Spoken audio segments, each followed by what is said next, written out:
السلام علیکم دوستوں، میرا نام ہے کیس اور آپ دیکھ رہے ہیں اسلامک ریولیوشن۔ دوستوں، آج کی ہماری اس ویڈیو کا ٹاپک ہے کرامت، معجزہ اور استدراج۔ دوستوں، کیا معجزے پر کسی کا کنٹرول ہو سکتا ہے؟ کیا کرامت آج کے دور میں موجود ہے؟ آج کے دور والی کرامت اور اصل کرامت میں کیا فرق ہے؟ استدراج اصل میں موجود ہے؟ کیا یہ صرف آنکھوں کا دھوکہ ہے؟ انہی سارے سوالوں کے جواب قرآن و سنت کی روشنی میں انجینئر محمد علی مرزا کی زبانی سنتے ہیں۔ ذرا معجزے کی اصطلاح اور ٹرمنالوجی کے اوپر بھی تھوڑی سی گفتگو کرنا چاہتا ہوں۔ یہ بھی بہت بڑا ادھار ہے میرے کندھوں پر کہ اس کے اوپر بھی گفتگو کی جائے۔ معجزہ، کرامت، استدراج، یہ کیا چیز ہے؟ قرآن و سنت کی روشنی میں معجزہ نام کی کوئی ٹرم موجود نہیں ہے، کسی بھی حدیث میں، نہ کسی آیت میں۔ یہ پیورلی علم الکلام کی ٹرمنالوجی ہے، اصطلاح ہے، اور اصطلاح استعمال کرنے میں کوئی حرج نہیں ہے۔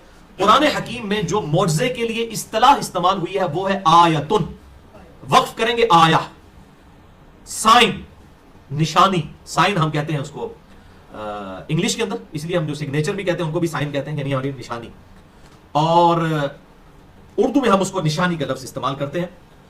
البتہ سمجھانے کے لیے گفتگو کی جا سکتی ہے۔ علم الکلام میں معجزہ، عقل کو عاجز کر دینے والی چیز، یعنی فزیکل فینومینا آف نیچر، قانون قدرت کو توڑنے والی چیز، جو فزیکلی قانون قدرت جو اللہ تعالیٰ نے بنائے ہوئے ہیں ان کے اندر وہ چیز نہیں آتی۔ اب چاند کا 2 ٹکڑے ہونا انگلی کے اشارے سے امپاسبل ہے، بغیر اس کے کہ یہ معجزہ ہو، عقل کو عاجز کر دینے والی چیز۔ تو یہ ٹرم استعمال کر سکتے ہیں۔ بعض لوگ علم الکلام سے بالکل چڑھ جاتے ہیں، ظاہر ہے اس میں نیگیٹو چیزیں بھی آئی ہیں عقائد، اسماء و صفات کے حوالے سے، اس لیے میں نے اس پہ ایک پوری گفتگو بھی کی ہے۔ مسئلہ نمبر 41 اسماء و صفات اور علم الکلام کے حوالے سے بڑی انٹلیکچوئل وہ گفتگو ہے، جسے شوق ہو تو مسئلہ نمبر 41 دیکھ سکتا ہے ahlsunnatpak.com پر۔ تو یہ معجزہ جو ہے، جس کو ہم آیہ کہتے ہیں انگلش میں سائن اور اردو میں ہم نشانی کہتے ہیں، یہ اللہ تعالیٰ انبیاء کو عطا فرماتا ہے۔ قرآن حکیم میں سورۃ المائدہ کے اندر، سورہ آل عمران کے اندر عیسیٰ علیہ السلام کے بارے میں آیا کہ وہ اللہ کے اذن سے مردوں کو زندہ کر دیتے تھے۔ سورہ طٰہٰ، سورہ القصص کے اندر آیا کہ سیدنا موسیٰ علیہ السلام لاٹھی پھینکتے تھے اور وہ پلانٹ کنگڈم اینیمل کنگڈم میں بدل جاتی تھی، یعنی اس کا اژدہا بن جاتا تھا۔ یہ عقل کو عاجز کر دینے والی چیز ہے۔ تو یہ معجزات اللہ تعالیٰ اپنے پیغمبروں کو عطا فرماتا ہے تاکہ لوگ ان کی طرف اٹریکٹ ہو کر ان کی دعوت کو قبول کریں۔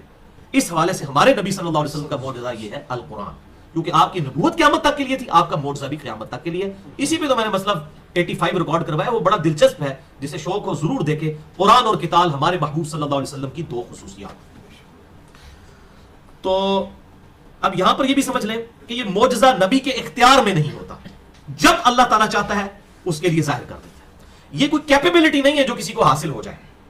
جیسے جب کسی ماں کے ہاں بچہ پیدا ہوتا ہے تو وہ اپنی مرضی سے اس کے پستان میں دودھ نہیں اترتا، آٹومیٹیکلی اللہ تعالیٰ یہ فزیکل فینومینا آف نیچر اس کے اوپر جاری کر دیتا ہے۔ ورنہ اگر یہ بات ہو تو وہ عام حالت میں بھی دودھ اتار لے کسی طریقے سے، ایسے نہیں ہو سکتا۔ تو یہ کوئی کیپیبلٹی نہیں ہے کہ کسی کو حاصل ہو جائے، کہ کوئی ٹرک کسی کے ہاتھ لگ گیا کہ وہ یہ کر لے، سوائے اس کے کہ کوئی اللہ تبارک و تعالیٰ پرماننٹلی کسی کے ساتھ چیز اٹیچ کر لے۔ تو یہ 2 قسم کے معجزات اور آیا ہوتے ہیں۔ نمبر 1 وہ کیٹیگری ہے جو اللہ تعالیٰ نے پرماننٹلی اٹیچ کر دی ہے پیغمبروں کے ساتھ۔ مثلا سیدنا داؤد علیہ السلام کے بارے میں آتا ہے سورہ سبا کی آیت نمبر 10 اور 11 کے اندر کہ ہم نے داؤد کے ہاتھوں پر لوہا نرم کر دیا تھا اور وہ اپنے ہاتھ سے زرے بنا لیتے تھے۔ جیسے ہم مٹی کو گوندیں اور اس مٹی سے جو مرضی بنا لیں، اس طرح حضرت داؤد علیہ السلام کو اللہ نے یہ معجزہ دیا تھا کہ وہ جب لوہے کو ہاتھ لگاتے تھے تو لوہا بالکل آٹے اور مٹی کی طرح گوندا جاتا تھا۔ سورہ سبا آیت نمبر 10 اور 11۔ اب یہ پرماننٹلی اٹیچ تھا ان کے ساتھ معجزہ، جب بھی وہ کرتے تھے ایسا ہو جاتا تھا۔ ہمارے محبوب صلی اللہ علیہ وسلم کے ساتھ بھی پرماننٹلی اٹیچ 2 بڑے معجزات ہیں، بخاری اور مسلم کے اندر آتی ہیں حدیث، میں نے پورا لیکچر ریکارڈ کروایا ہے۔ مسئلہ نمبر 118 آپ صلی اللہ علیہ وسلم کے پسینہ مبارک کے بارے میں، آپ صلی اللہ علیہ وسلم کے سایہ مبارک کے بارے میں، آپ صلی اللہ علیہ وسلم کے پیشاب مبارک کے بارے میں، جو حدیث میں نے اس میں بتائی ہیں۔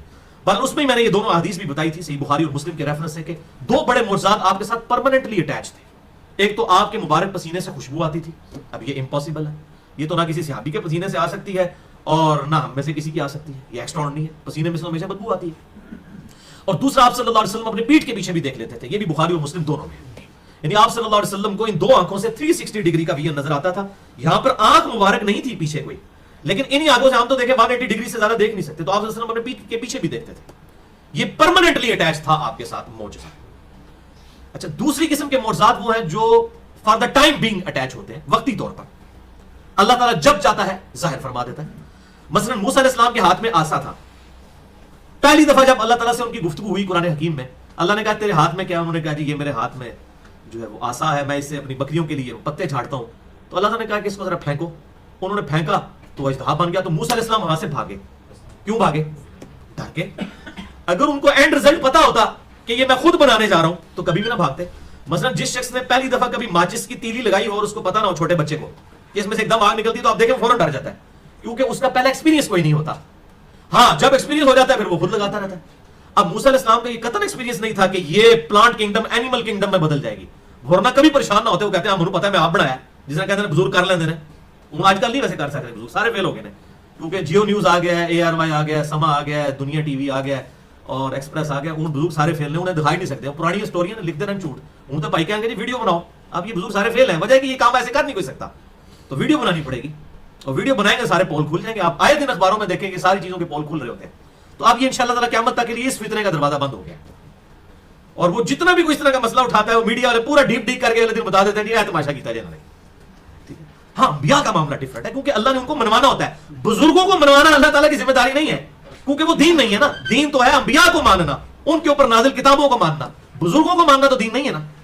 ان کا احترام کریں, وہ بھی ہماری طرح کے انسان ہے. اللہ تعالیٰ نے ان کے ساتھ بھی وہی معاملہ کرنا ہے جو ہمارے ساتھ کرنا ہے.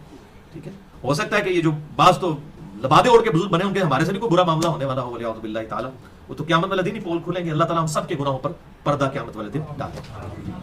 تو بہرحال یہ دوسرے جو معجزہ ہے یہ وقتی طور پر ہوتا ہے. اب موسیٰ علیہ السلام کا وہ ایکسپیرینس ہوا, اس کے بعد جب بھی وہ پھینکتے تھے پرماننٹلی اٹیچ ہو گیا. لیکن آپ قرآن حکیم ہی پڑھ کے دیکھیں, جب وہ سمندر کے کنارے پہنچے, جو چھوٹے چھوٹے سمندر تھے اب انہیں کو جوڑ کر نہر سوئز بنا دی گئی ہے, تو وہاں پر وہ پریشان ہو گئے کہ اب سامنے سمندر ہے, پیچھے فرعونیوں کی فوج ہے. تو اللہ تعالیٰ نے اس وقت وحی کی کہ موسیٰ علیہ السلام یہ عصا جو ہے نا یہ سمندر کے پانی پہ مارو. اگر یہ بات حضرت موسیٰ کو خود پتا ہوتی تو مار لیتے. انہوں نے تو یہی دیکھا تھا کہ اس سے صرف اژدہا ہی بن سکتا ہے, اور ظاہر ہے کہ اس سے وہی چیز بنتی تھی. آج اگر موسیٰ علیہ السلام کا سوٹا کسی کو مل بھی جائے نا, امام کعبہ کے ہاتھ میں دے دیں, یا ویٹیکن سٹی میں بیٹھے ہوئے پوپ کے ہاتھ میں دے دیں, یا یروشلم کے اندر بیٹھے ہوئے یہودی پادری کے ہاتھ میں دے دیں, وہ سانپ نہیں بن سکتا دوبارہ.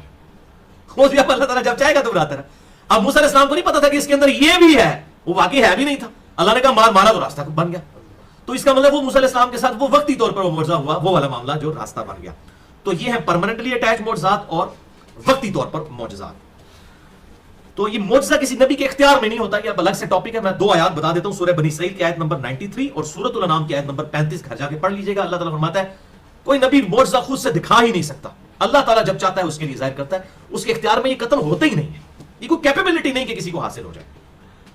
اچھا, اسی طریقے سے اگر کوئی قانون قدرت کے خلاف چیز کسی غیر نبی سے ظاہر ہو تو ہم اسے کرامت کہتے ہیں. کرامت کا مطلب ہے اللہ کا کرم ہوا ہے اس پر. مثال کے طور پر یہ کسی کے ساتھ بھی ہو سکتا ہے کرامت.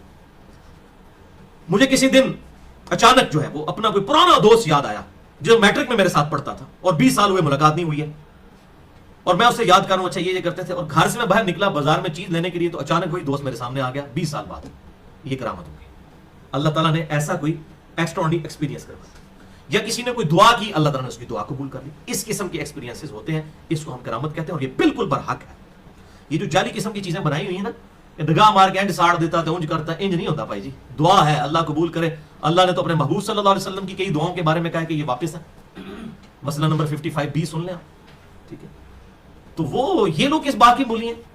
اللہ تعالیٰ کسی کی دعا کا کوئی پابند نہیں ہے, چاہے کوئی مستجاب الدعوات بھی ہو تب بھی اللہ تعالیٰ اپنی مرضی کے ساتھ معاملات کرتا ہے. اللہ تعالیٰ کو کوئی دعاؤں سے منوا نہیں سکتا.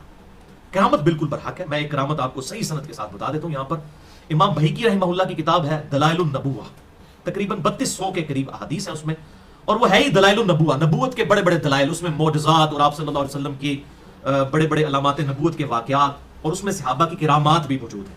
اس میں انٹرنیشنل نمبر کے مطابق 2393 نمبر حدیث موقوف ہے کہ سیدنا انس ابن مالک رضی اللہ تعالیٰ عنہ کے پاس ان کی زمین میں جو کاشتکاری کرنے والا کسان تھا وہ آیا, اور اس نے کہا کہ اے انس رضی اللہ تعالیٰ عنہ, آپ کی زمین تو سوکھ کر پیاسی ہو چکی ہے, اور قریب ہے کہ قحط کی سی سچویشن بن جائے, تو آپ اپنی زمین کے لیے پانی کا کوئی بندوبست کر لیجئے.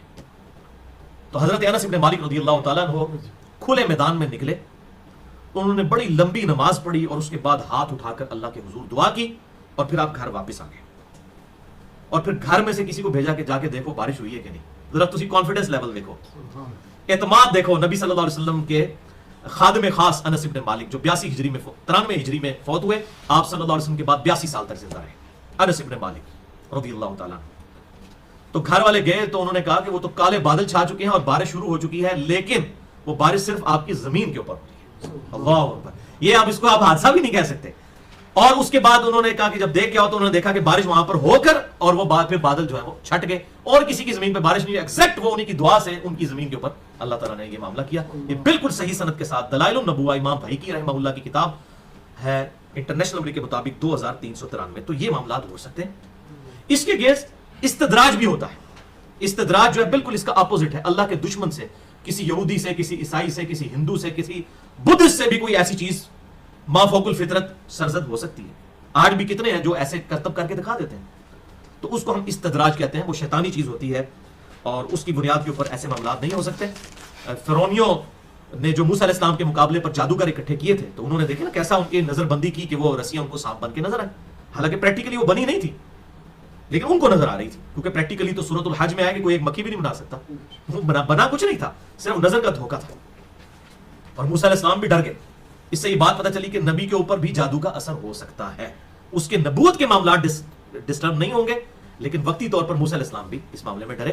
تو یہ جو لوگ بخاری اور مسلم کی ان احادیث کا انکار کرتے ہیں، بڑے تھوڑے سے لوگ ہیں کہ جی آپ صلی اللہ علیہ وسلم پہ جادو تو ہو ہی نہیں سکتا، اللہ کی حفاظت میں تھے، تو اللہ کی حفاظت میں تھے تو آپ صلی اللہ علیہ وسلم کے دان مبارک پھر کیوں شہید ہوئے؟ غزوہ احد کے اندر اس کا ذکر تو سورہ آل عمران میں بھی اشارتاً موجود ہے۔ آپ کے ساتھ اس طرح کے معاملات ہوئے، جب آپ صلی اللہ علیہ وسلم کو دکھ پہنچتا تھا آنسو بھی نکلتے تھے، دل بھی بھجتا تھا۔ قرآن حکیم میں کئی آیات ہیں، فَلَعَلَّكَ بَاخِعٌ نَفْسَكَ عَلَىٰ آثَارِهِمْ إِن لَّمْ يُؤْمِنُوا بِهَٰذَا الْحَدِيثِ أَسَفًا، اپنی جان کو ہلاک کر لو گے اس غم سے کہ لوگ ایمان نہیں لے کر آتے۔ تو آپ صلی اللہ علیہ وسلم انسانوں کے لیے آئیڈیل اسی لیے ہیں کہ آپ صلی اللہ علیہ وآلہ وسلم پر وہ تمام معاملات گزرتے تھے۔ اور سورہ بنی اسرائیل میں ہے کہ اگر زمین پر فرشتے آباد ہوتے تو ہم فرشتوں میں پیغمبر بنا کے بھیجتے۔ اب نبی صلی اللہ علیہ وسلم کی سپیشیز جو ہے وہ انسان ہی تھی، مرتبے کی بات نہیں ہو رہی، مرتبے میں تو انسانیت کو ناز ہے ان کے اوپر، کوئی فرشتہ بھی ان کے مرتبے کو نہیں پہنچ سکتا، لیکن as far as species is concerned ہمارے محبوب صلی اللہ علیہ وسلم ایک انسان تھے، الحمدللہ۔ تو بہرحال اس حوالے سے یہ میں بات یہاں پر کلیئر کر دوں کہ میتھمیٹکس کے اندر ایک چھوٹی سی سمپل ایکویشن ہے، 2+2 = 4، 2 × 2 کتنے ہوتے ہیں؟ 4۔ اب کوئی شخص ہوا میں اڑنا شروع کر دے اور کہے کہ دیکھو میں نے اتنا بڑا کرتب کر کے یا کرامت یا استدراج کر کے دکھایا ہے، اب تم کہو کہ 2 × 2 5 کے برابر ہوتے ہیں، آپ مان لیں گے؟ کیوں؟ آپ کو یقین محکم ہے کہ 2 × 2 4 ہی ہوتے ہیں، چاہے کوئی سورج واپس لے آئے، چاند کے 2 ٹکڑے کرتے ہیں، جو مرضی کر لے، 2+2 = 4 ہی ہوں گے، یہ کبھی نہیں بدلیں گے۔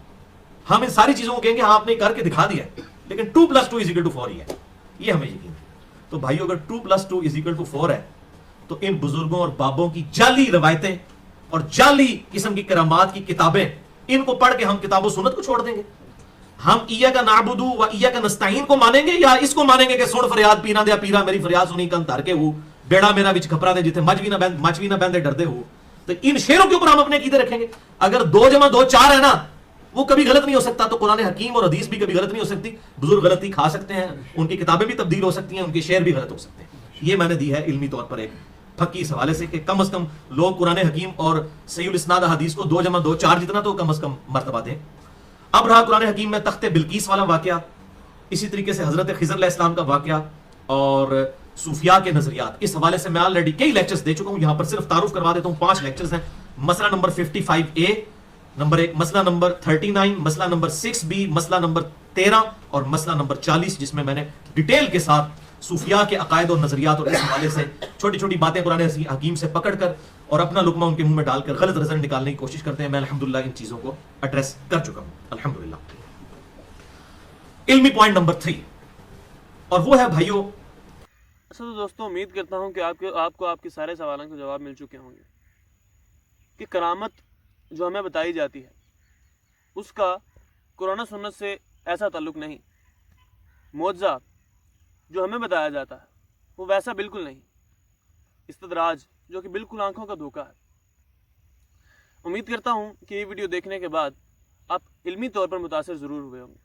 اگر ویڈیو اچھی لگے تو ویڈیو کو لائک کریں، مزید ایسی ویڈیوز کے لیے ہمارے چینل کو سبسکرائب کریں۔ اگلی ویڈیوز کے لیے اللہ حافظ یار۔